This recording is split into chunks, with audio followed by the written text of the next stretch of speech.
Hello guys, good evening. Welcome to my channel. Today, we're gonna unbox a RCB Dual Shock RCB C series. This is fresh from Valenzuela City, from Kuya Cards Motor Trading. So nabili ko to sa halagang 2,550. So ang original price talaga niya is nasa 2,400. Tapos yung ginawa is cash on pickup, so may additional silang 150. Kaya hindi ko pina cash on delivery kasi yung charge nila nasa mga 250. So mas naka-save ako sa COP, which is malapit lang naman dito yung LBC branch sa amin. So let's start. As you can see guys, we have here the red box RCB, We Build Riders Confidence. And then as you can see, meron silang sticker na nagsasabi na itong item na to is legit talaga, hindi fake. Makikita nyo naman na okay siya. Medyo may dents yung box kasi siguro sa dami ng stocks doon, or hindi ko alam, baka sa courier.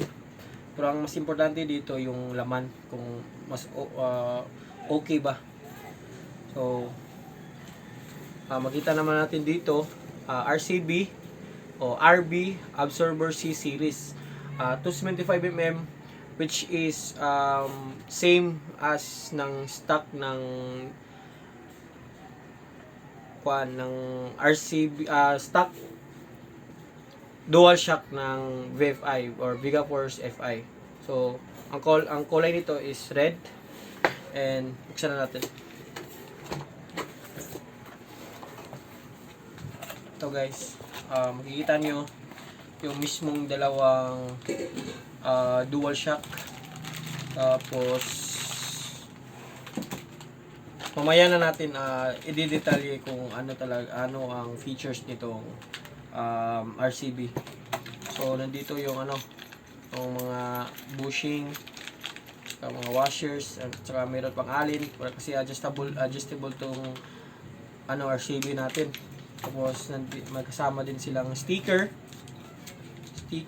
saka yung syempre yung manual RCB sticker.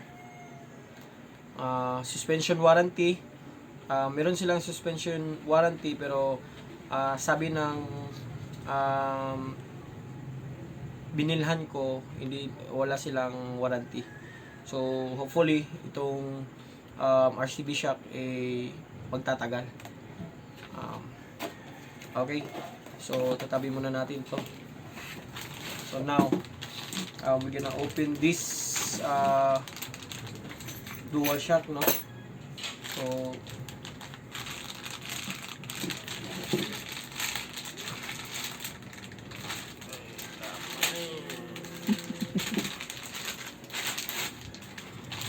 guys, so ang ganda niya.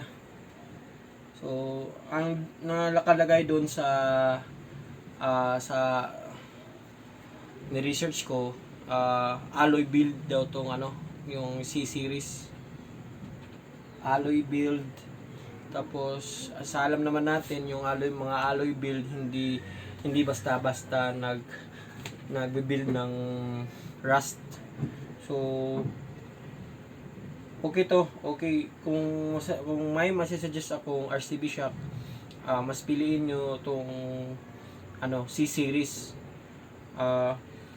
Kasi alam naman natin yung rear shock is madaling nababasa sa tubig, lalo na kapag umuulan or sa mga lugar nyo daming mga tubig or natatapong tubig sa daan. So madali talaga siyang mabasa ng tubig. So ito guys, sa pagkakalam ko, adjustable to. So yung suspension niya, overall okay siya. So bukas i-install ko na to sa motor ko.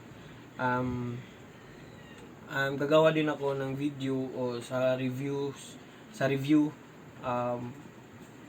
kung okay ba yung performance niya, yung play niya, saka kung anong itsura pag nalagay ko na siya sa motor ko. So tama to guys, kasi color red, tapos yung motor ko is white red yung kulay. Sana nga maganda tingnan. So that's all for today guys. Wait for my another video which is the review for this suspension. Thank you.